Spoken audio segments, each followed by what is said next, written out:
Welcome to Local Living Tricity, your go-to podcast for exploring the vibrant communities of Temecula, Murrieta, and Menifee. Join me, Liz Jones, as we dive into real estate insights and local business stories, bringing you closer to the heart of our Tri-City area. Let's get started with today's episode. Hey everyone, I'm Liz Jones. Welcome to our podcast, and today I have a special guest, and it's Raven Hilden. And Raven and I are dear friends for several years now, and I was introduced to Raven and her other family members who I totally enjoy. Behind camera, we have one of them. Well, I just want to tell you a little bit about Raven's organization, which is a 501c3 organization called Milvet. She serves the surrounding areas to Murrieta, Menifee. Your storefront is located in Menifee, correct? Technically Murrieta. Is it really? Yep, we're right on the border. Oh, I love it. That's great. Off Scott Road. You've been doing Milvet now for how many years? 7 years. 7 years. And she has, and her organization has been awarded several great honors. One was with Riverside County Supervisor. She was Woman of the Year, and that was last year, this year? This year. This year in 2024. She has also been... The nonprofit has been recognized as Nonprofit of the Year, Menifee Chamber of Commerce 2024 this year, and then also California State Assembly District 67 in 22. And those are just a few of what she's been recognized, so we won't bore you with all the millions of other titles that she runs, but this woman has given her heart and soul to the community, especially to those people, those active military and veterans, and she specializes in the active advocacy for their needs. So we're going to talk a little bit about how she got started in this, how it's evolved, her team, and then maybe what she has for the future. So welcome, Raven. Thank you so much for having me. Thanks for being here. So if I were to ask you how this all began, how you got started in it, how you got because I know you're knee deep in it now, so how did that all happen?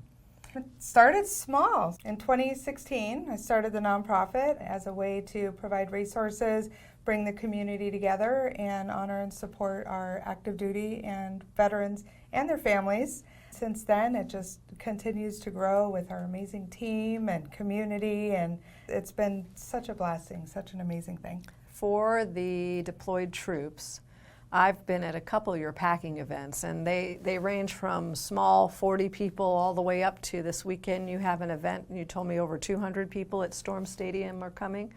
So that's quite an undertaking. And can you explain the care packages a little bit, what that looks like and what goes into a care package besides product, and where you get the product and who donates the product, and maybe even the notes that go inside of those care packages? Yeah, the care package program is pretty large. We support it depends on deployments, but about 150 different addresses every single month. So we've been doing this every month for almost 7 years. And it's very individualized. So instead of sending a bunch of boxes with the same things to one unit, they go direct to that service member overseas. Whether it's a man, woman, all branches, different areas of the world. So, for example, it could be Jane on a ship.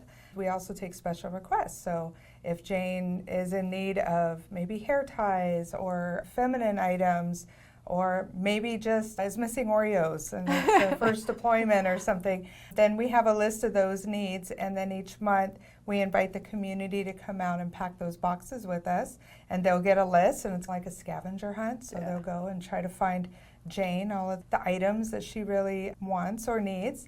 And then we also include lots of letters of support from the community. So the people who help pack the box, the volunteers will write a letter. And then we also have lots of other letters we collect all month long, whether that's from community events, or, for example, last month we had the entire school district of Murrieta that got together to collect items for the boxes, write letters for our men and women, so we make sure that we fill those boxes with lots of goodies. And love. And lots and lots of love and support. And appreciation. And the biggest thing is when they're on our list, then they get a box every month until they return home. No kidding. If a deployment is 6 months, they can look forward to a box every 6 months. If it's 3 years, they'll get a box every single month for 3 years. I think that's pretty special. I think the thing to acknowledge here is how much community is involved. This is not an effort for one individual. Your current volunteer staff, I assume mostly everybody is a volunteer staff right now, correct? All volunteers, 100%. Even myself yourself? Included, yes. So how many active volunteers do you have contributing to this whole organization? We have different levels. So we have our board, and then we have a leadership team who runs committees. In addition to the care packages, we do a lot of other things such as emergency veteran assistance, casework, our Holidays for Heroes program. There's just so many other things, resource events, the advocacy work. So we have our committee leads. So some of them might work on social media, others are more event orientated, raffles. So there's probably, I want to say about 20 leadership members. And then we have another group of volunteers as well, which is a lot more flexible, a little less time constraints. I think we have about 40 folks there, and then we also invite anybody from the community that wants to come help pack at the packing events as well. I've seen kids there. I've seen seniors there. I've seen active military, non-active military, all present at those events. Yes. And they've been all over town, everywhere from your storefront site to, I think I've been at a winery once or twice. We have Storm Stadium, so you're really engaging the community at a very high level, which is pretty great. How do you see that role expanding into the community in the years come? Do you see the program growing to another area? What do you see in your future? Yeah, we continue to grow, so definitely we're going to need a bigger facility pretty soon here again, including event space and a little more warehouse space as our care package program continues to grow. We need a place to put those things.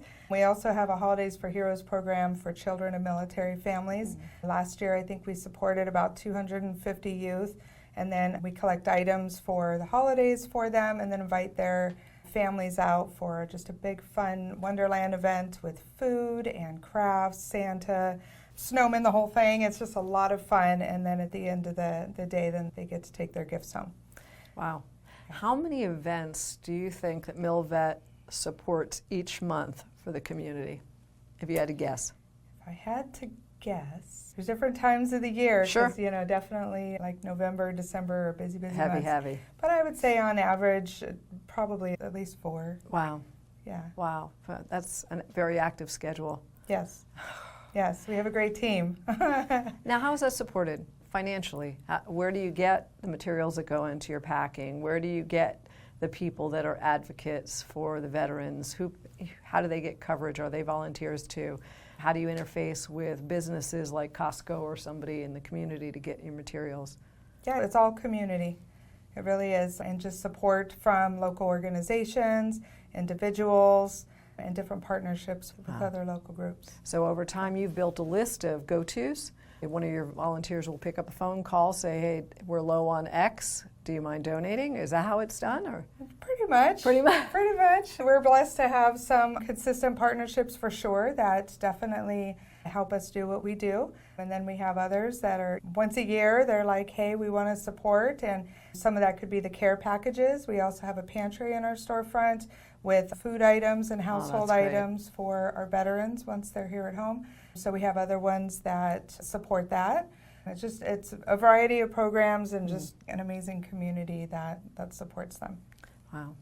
I got a question for you. We didn't talk about this ahead of time, but if it's inconvenient, we can skip it. But without using real names, tell me about a situation of maybe a veteran that came in that was in a hardship mode that your organization helped. I'd love to hear the story of how they came in, what they needed, how you guys resolved it, and maybe how they're doing today.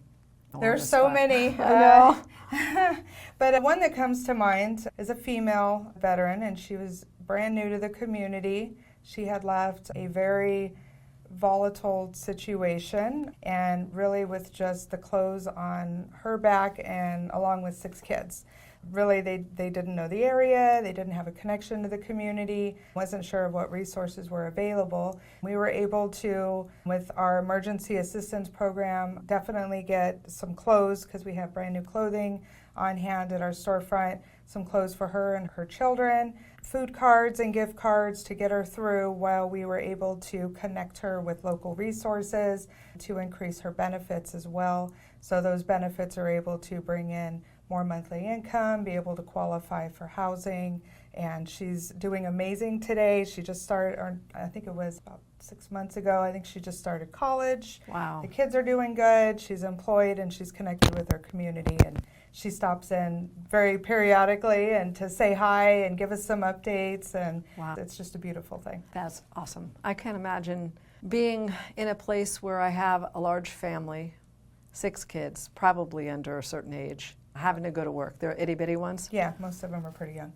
I know that our incredible community, we work with places like Rancho Domicitas and Community Hope, and there's lots of resources here in the local area if someone knows about it. So this leads me back to, how do you think she found out about Milvet? It's a good question.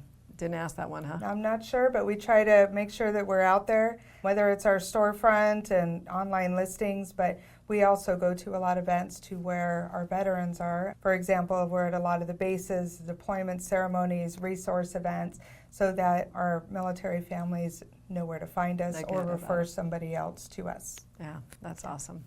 You think you need bigger facilities. What about fundraising? What do you guys do for fundraising? Is that one of your events every year, or is that multiple times a year? What does that look like? Yeah, so we have various levels of fundraising and ways to give and get involved. Whether those are supporting the care package events, it could be something as simple as donating toothbrushes to help fill boxes for our troops, sponsoring a care packing event. The shipping costs can get very hefty. It's about $16.25 per box, I think, right now. So you times that by 200 and it gets a little expensive. So organizations or individuals can sponsor that.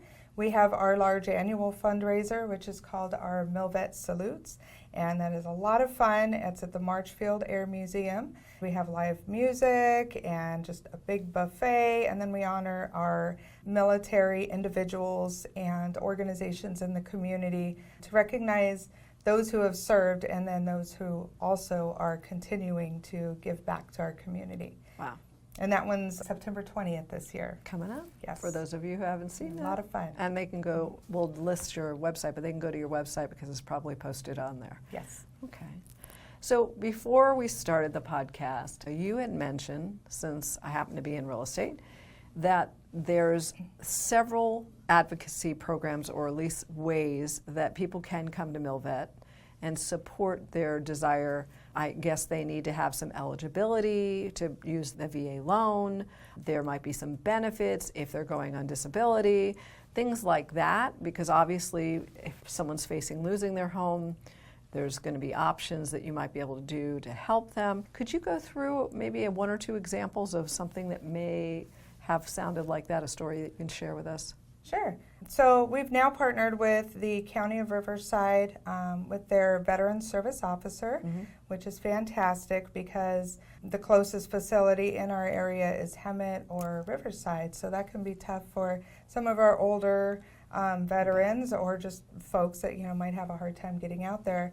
But what they're able to do at Milvet at our storefront is assist with anything that they can do at a county office. So whether that is helping to file for initial claims for disability or appeals. Also things like your certificate of eligibility if they're thinking about buying a home and you need that COE, the certificate of eligibility, to be able to take to your lender if you qualify for a VA or a CalVet home loan.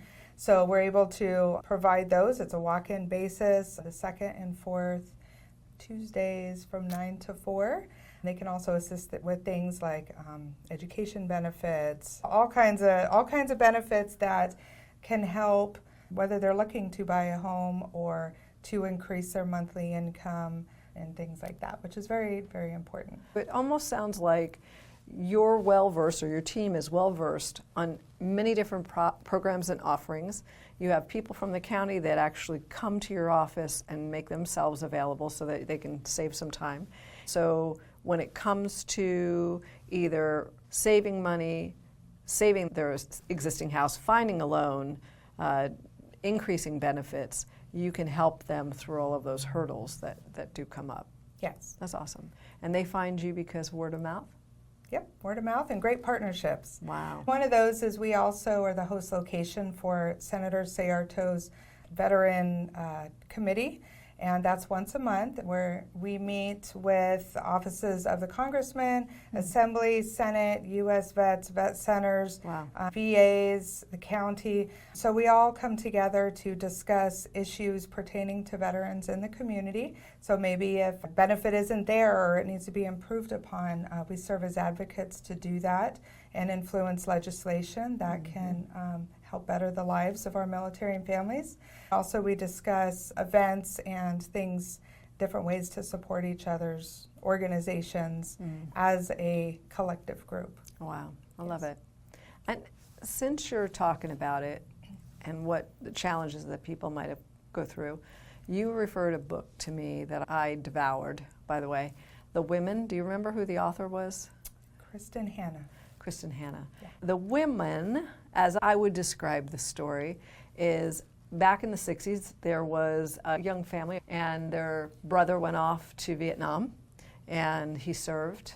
He didn't come home, but sometime between... Spoiler. Yeah, but that's just the beginning. You got lots Right? behind There's it. a lot more. And sometime before you understand that, the young woman had decided to go ahead and enlist and spend some time, and she was one of few women sent off as a nurse, a combat nurse, off to Vietnam.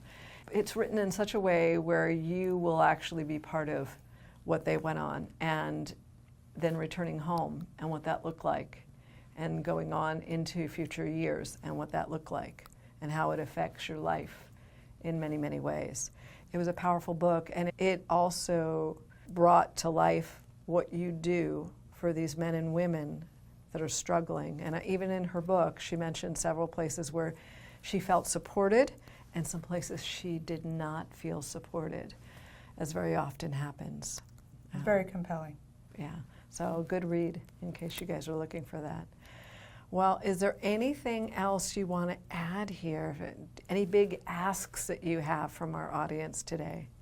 I think my only ask is just get involved. Absolutely. Whatever your passion is. If it is the military or their families, then definitely come see us at Milvet. If not, there's so many great organizations in the community. Whether it's a couple minutes of your time or even more, it doesn't take a lot of time to make a difference in somebody's life. I mean, it really can just be a smile or just a simple thank you or a like or sharing somebody's page. There are so many ways to support. So I just encourage everybody to get involved in some way, on some level, whatever works for you. If it makes your heart pound a little faster, maybe even get a little emotional about it or a little tear, you're on to the right thing. So Absolutely. yes, definitely just get involved, support others, and it all comes back around. And we have an amazing community, and thank you. My goodness. You do so much in the community. Well, thank you. I know you do. I You're loved an it. amazing realtor, the best, and oh my goodness, the heartfelt letters, and you're just on it. You helped me sell a house in the past, and it's phenomenal. Of course, you've got the best team ever. I do. But I know you're involved in so many other things. We're in some mutual groups, scholarships, and mentoring youth, and it's just beautiful to see what you're doing for so many others. And This community I can't is thank you enough. amazing for volunteers. Yes. So if you have a heart to serve people, Murrieta and Temecula and surrounding areas just will feed that part of your soul. Yes. If they want to find out more about Milvet, what is the website that they should go to? Milvet.org. That's easy enough, right? Easy enough, and on the homepage, scroll down and you'll see flyers for all of our upcoming events. If you want to get involved in any of them, click on that flyer and it'll take you right where you need to go. If you want to reach out to me directly, my email is ceo@milvet.org. I love that. I love that. Yes. Thank you so much for being here. I know that we don't always feel comfortable on camera, and you did awesome. You're easy to, it's easy when you're doing it with your friends. Friends, that's right. And an amazing team. That's right, absolutely. Well, everyone, I hope that you take the time to visit Milvet and go on their website, sign up to be a volunteer. Again, it's anything from donation to time, and it does matter to so many people, especially in this community. So thank you once again for your heart and for your time, for your team, and for sharing one of my favorite people behind camera. Hey, he's one of my favorites too. Yeah. All right, everyone, thank you very much. Raven, thanks for being here today. Thank you so much. You bet. Thank you for listening to Local Living Tri-City. Stay tuned for more insights and stories from Temecula, Murrieta, Menifee, and surrounding areas. Be sure to subscribe, leave a review, and share this episode with a friend that is passionate about the Tri-City area as you are. Goodbye for now, and we'll see you next episode.